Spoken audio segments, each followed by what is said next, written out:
Jesus, the high priest, and me. Will you pray with me?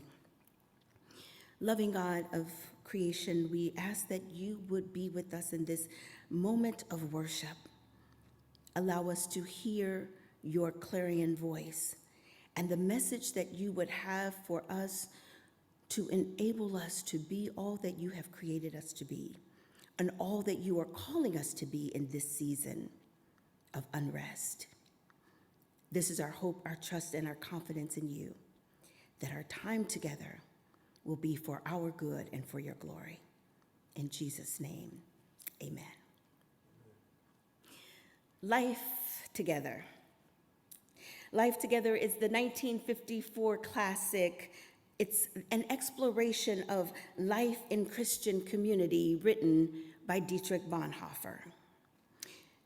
Bonhoeffer invites the church to explore the possibilities of life together with each other and with Christ. Christian fellowship with one another.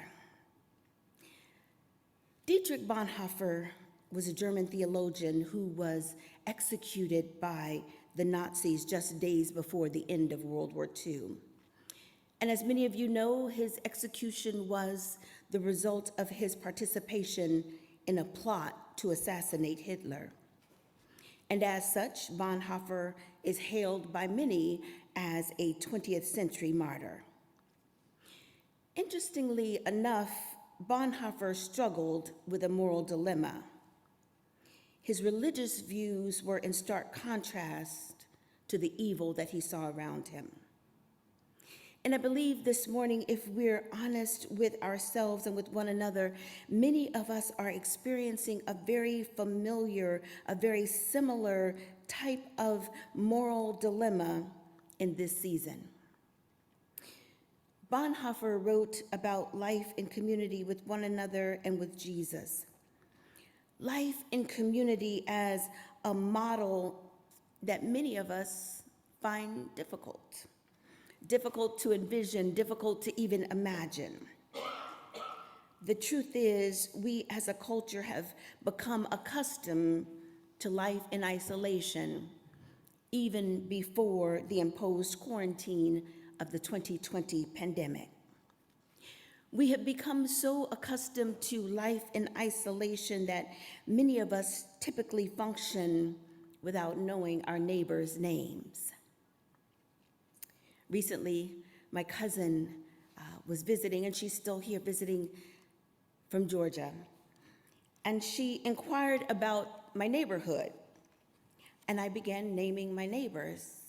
Dan lives to the west of us, and to the east is Terry, who recently retired as a elementary school principal, and she has 2 young adult daughters, one who just bought her first home a couple of months ago, and the other, who a recent college graduate, is still at home. And Kim and George, right across the street, just put their house on the market a few weeks ago. They're moving to a retirement community and being closer to George's parents. And to the east of George is Ebony's daughter and son-in-law and their children. She's on the other side of Terry and her 2 daughters. And then there's Miss Evelyn and her daughter, who live 2 doors down, and you typically see them in the backyard picking the blueberries from their garden, which they quite often share with us.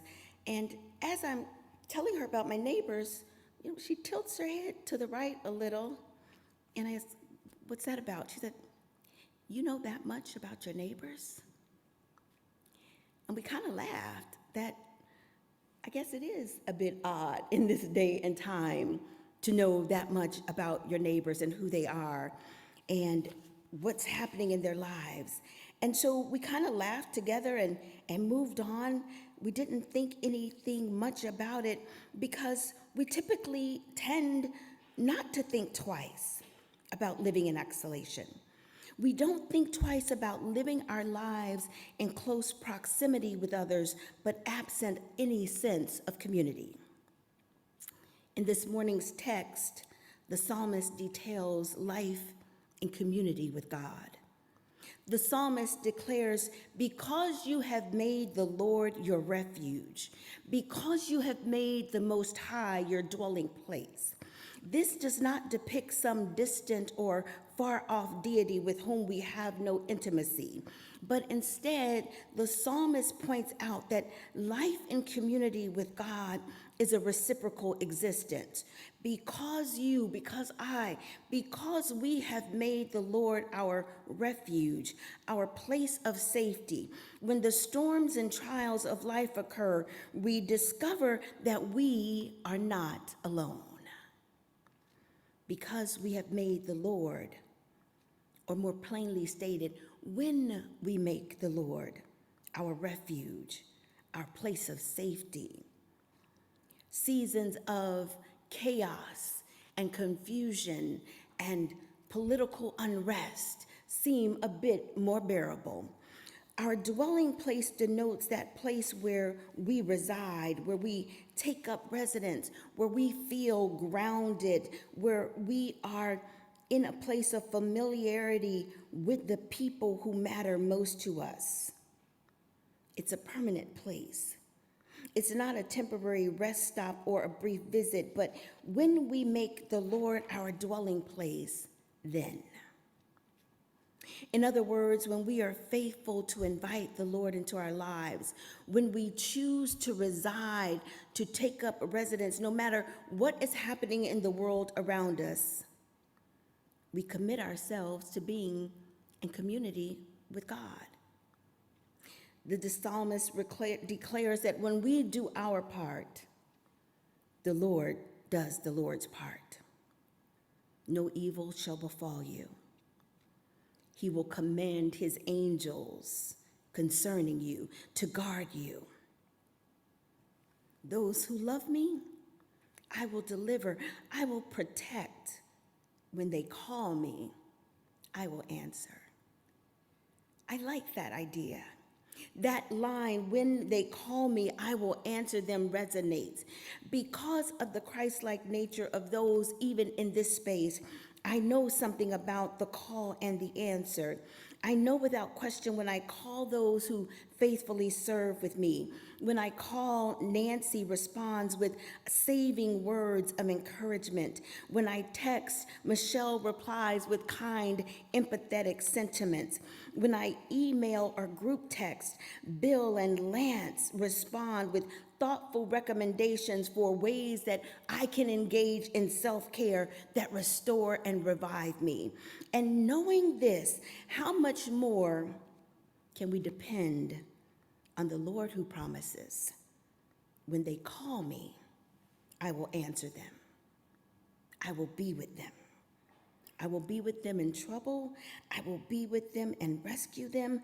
I will honor them. In long life, I will satisfy them. In this relational dynamic between God and humanity, we see love. We see deliverance. There is a knowing and assurance. There's dialogue. There's a call. There's an answer. There's companionship. It says, I will be with them. There's safety, and I will show them my salvation. My, how we need safety in these turbulent waters, in the turbulent political waters, in the face of injustice, how we need to feel safe and secure. You see, this isn't a relationship with some distant, far-off entity. Neither is it what we commonly have come to know as virtual relationships.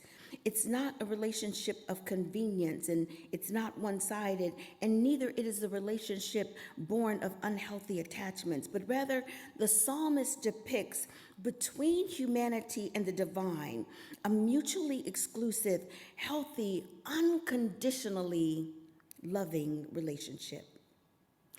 And likewise, the Hebrew writer makes the distinction between the Melchizedek and the Levitical priest. You see, there was a significance in retelling the narrative of the Melchizedek priest in the book of Hebrews. And it was one of historical timing, because Jewish leaders at the time, as well as members in the Jewish community, were attempting to persuade the Jewish Christians to return to their traditional forms of worship, to return to the rites and the ceremonies that were customary. This return to tradition would include dependence upon the Jewish priest for atonement. So, why is the priesthood of Jesus Christ so transformative? You see, at the time of the writing of the book of Hebrews, prior to the destruction of Jerusalem in AD 70, it was the second chapter of Hebrews in verse 3 that depicts that they were addressing second-generation Christians. Christians, a date in the 60s of the first century most likely. And during that time, Christians were still participating in sacrificial worship, even in the temple. Many Jews understood the Mosaic system as the sole method of obtaining salvation. And so because of that, there was no need in their mind for a redeemer. In fact, because many of them considered their sacrifices as salvation in and of itself, it stands to reason that those same individuals wouldn't and didn't consider the possibility that their sacrifices were symbolic of something or someone else. In this model, salvation was not predicated upon relationship, but on the fulfillment of duties. And while the writer of Hebrews doesn't take a stand against sacrificial worship, they do take caution to point out the short-sighted nature of one's hope for peace with God based solely on our actions. See, the Hebrew writer called us to consider another priesthood beyond the Levitical priesthood. In our text, we see that Jesus, unlike the Jewish priest, had no need to make ongoing sacrifices. So we find Jesus, the high priest, having made the ultimate sacrifice, the sacrifice for all of humanity, and bidding us to come. How then do we respond to God's call for us to be in fellowship with Jesus Christ? How do we cultivate a relationship with God through Jesus Christ that centers us in the season of chaos, that comforts us in seasons of crisis, and that reassures us in moments of uncertainty such as this? How do we as believers invite the divine that is greater than ourselves? How do we approach voting polls with absolute certainty that whatever the outcome, we are in God's hands and care and protection and provision? How do we, in the face of Palestinian genocide and our seeming helplessness, cultivate, maintain, and strengthen our relationship with Jesus Christ, the high priest? Bonhoeffer suggests that we seek Jesus in solitude and in silence. Now, on a first reading and first hearing of that, it seemed counterintuitive that we would consider seeking community in isolation or in quiet. How does that work? How do we build community and connectedness in solitude? Well, Bonhoeffer writes, "We recognize then that only as we are in fellowship can we be alone. And only he that is alone can live in fellowship. Only in fellowship do we learn to be rightly alone. And only in aloneness do we learn to live rightly in fellowship. It's not as though the one preceded the other, both begin at the same time, namely with the call of Jesus Christ. I believe it's in this space of knowing, in this liminal spaces where we experience seasons of uncertainty and optimism, when we're experiencing both helplessness and hope, in seasons of injustice, even in the face of righteousness, in those moments when we seek intimacy with the divine. How then, in the days ahead, with the uncertainty of tomorrow, with the uncertainty of the election, with the uncertainties as to how individuals will respond to the outcome, in the midst of our helplessness, do we establish and maintain our grounding in Jesus Christ? In solitude. And I believe it is also in our knowledge of the interrelatedness of our solitude and our intimacy with God that we clearly see and embody the work and the words of composer Austin Miles, who in 1912 so beautifully penned, "I come to the garden alone, while the dew is still on the roses, and the voice I hear falling on my ear, the Son of God discloses. And he walks with me, and he talks with me, and he tells me I am his own. And the joy we share as we tarry there, none other has ever known. He speaks, and the sound of his voice is so sweet, the birds hush their singing. And the melody that he gave to me within my heart is ringing, and he walks with me, and he talks with me, and he tells me I am his own.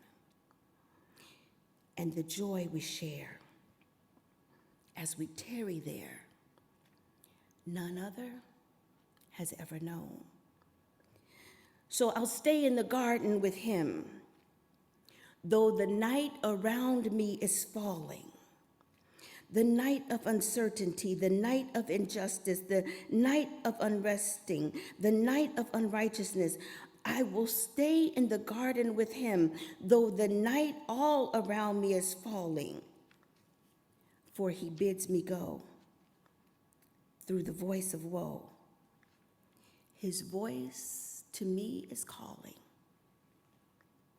and he walks with me, and he talks with me, and he tells me I am his own. And the joy we share as we tarry there, none other has ever known. For the blessedness of this gift, Jesus, the high priest, and me, life in community with Jesus Christ, even in the midst of uncertainty, let us say thanks be to God.